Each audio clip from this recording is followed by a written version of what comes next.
Welcome. This presentation offers an insight into the principles of positive psychology and how these principles can be used to inform interventions that prevent psychological distress, health problems, and the growing epidemic of occupational burnout.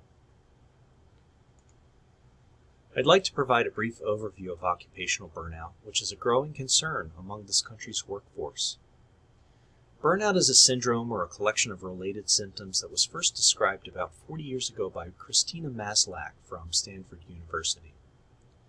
The burnout syndrome consists of 3 sets of experiences, which include overwhelming exhaustion, feelings of cynicism, depersonalization, and disengagement, and a sense of ineffectiveness and a lack of accomplishment. Much of the research into occupational burnout has been done with physicians and healthcare personnel, largely because over half of all physicians in the United States are experiencing symptoms of burnout. This leads to diminished patient satisfaction, decreased access to quality healthcare as physicians and other personnel are leaving the field, increased malpractice risk, and poorer health outcomes over time. Yet, this problem isn't limited to the healthcare sector. We also see similar trends across the workforce, according to a 2020 Gallup poll. Many think this is because American workers are overburdened and working too many hours each week. And we know risk of burnout increases significantly when employees exceed 50 hours of work per week, and yet there are other important factors to consider, such as the way people are treated at work, the quality of communication and support from management, and expectations that are way out of alignment with what individuals can produce. Burnout is not just an individual issue, but a problem with the workplace as well. For now, let's return to the topic of positive psychology. While this approach can inform treatment strategies, it also has considerable utility in the field of prevention science because it focuses less on treating mental illness and more on promoting mental health. Traditionally, the field of clinical psychology has targeted pathology, or what goes wrong in human functioning, and it aims to reduce the resulting misery by bringing the patient to a quote-unquote normal state of functioning. The traditional approach de-emphasizes the centrality of character strength. It makes no mention of the good life, self-determination, or opportunities for the future. And this is where the positive psychology comes in. Positive psychology focuses on feeling good, doing good, and creating a life worth living. It aims to bring us from a place of normal day-to-day functioning to a place of thriving and flourishing by assessing character strengths and a person's positive attributes. In doing so, positive psychology helps to build resilience, so when adversity does arise, we already have the skills at our disposal to overcome these challenges. Dr. Martin Seligman, currently at University of Pennsylvania, is the founder of positive psychology. His aim is to promote well-being, not just by eliminating the negative, but by aiming for what we truly want to experience in our lives. The philosophical underpinnings of positive psychology are rooted in the writings of Confucius, who lauded the benefits of positive social relationships, the ideals of Socrates, who promoted curiosity through observation of the natural world, and Plato, who immersed himself in exploring the meaning of those observations, and those Aristotelian characteristics that help us to flourish, among which is the love of learning. In moving from ancient to modern philosophy, we also look at the contributions of William James, who spoke of healthy-mindedness and optimal human functioning, and Maslow's work on self-actualization and achieving one's full potential. Dr. Seligman's early work on learned helplessness helped him to understand the importance of agency and autonomy, or gaining mastery over one's environment.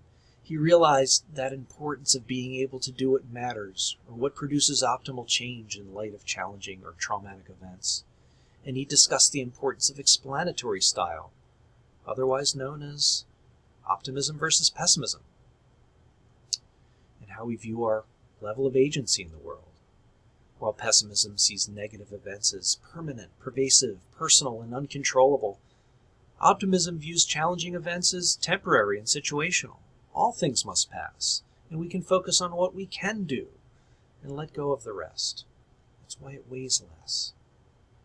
Dr. Seligman believes that one's explanatory style can be changed by learning optimism as if it were a skill. A fundamental model within positive psychology is PERMA, a set of concepts that Dr. Seligman's words, free, non-oppressed, non-suffering people choose to do to experience well-being. Using the PERMA model, we can help people discover and maximize their own values. With positive emotion, we smile, feel better emotionally and physically. We experience hope and we appreciate the beauty we see in the world. The key is to find what makes you happy and do more of it. With engagement and flow, time stops and you feel completely at home in what you're doing. It's about being one with the experience, having full involvement and immersion with the moment. It builds momentum. It cultivates the talents. It does what inspires us and unlocks our potential. Research opportunities exist in further exploring the positive effect of engagement and flow on improved work-life satisfaction and reduced burnout. Relationships. A problem shared is a problem halved, and happiness shared is happiness squared. Well, there's some controversy in evolutionary theory. With regard to relationships, on one side we have what Dawkins described as the selfish gene, which makes people do whatever it takes and only what it takes to make their genes go forward. On the other side, there's a belief that we're selected for optimal group involvement, in which we can show compassion, interdependence, and self-sacrifice, which in turn leads to a more successful group. Dr. Seligman suggests that connectedness and belonging is a ground desire of non-oppressed, non-suffering human beings to experience social, physical, emotional contact and connection.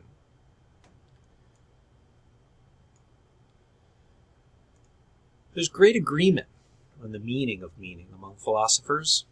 It's about serving something greater than oneself, having a sense of purpose, a cause, or a creative goal. It's about doing work consistent with one's values. Dr. Seligman's research showed the positive effect of faith and spirituality on well-being, work satisfaction, quality and productivity. And finally, with accomplishments and achievement, it's all about gaining mastery through practice, which is built into our species. Angela Duckworth, a colleague of Dr. Seligman, has researched self-discipline and grit as the factors that allow for achievement and success. She mentions that talent is far less important than discipline and just sticking with it. And finally, among the many character strengths we possess, the most predictive of well-being are hope, gratitude, and love. One way to practice gratitude is to reflect on 3 things that went well, and to write about those things each night before going to sleep. Randomized controlled trials have shown that after 6 months of doing this, those who practice report more life satisfaction and less depression. And not only this, it's a joyful way to learn optimism. Other items that are currently being researched are the incorporation of health behaviors, like regular physical activity, consistently getting 6 to 8 hours of sleep each night, and eating a primarily plant-based diet with 5 servings daily of colorful fruits and vegetables. Ultimately, flourishing is not about being happy all the time, but aiming for serenity, peace of mind, and openness to all emotional experiences rather than avoiding or suppressing an experience just because it's uncomfortable. Sometimes we have to argue against catastrophic thinking, and we have to push ourselves to mobilize when we're tired or stressed out. But ultimately, we use our strengths, our positive thinking, and we engage in acts of kindness to ourselves and others so we can fully engage in a life worth living. Positivity and creativity emerge from a growth mindset, and we know that this can protect us from depression, cognitive decline, and other health problems later in life. This is the preventive aspect of positive psychology, and when we can take this to the world by using social media, pushing for policy change, and educating people on the growing evidence base for positive psychology, we can create a happier, healthier, and more peaceful existence for everyone. Thank you.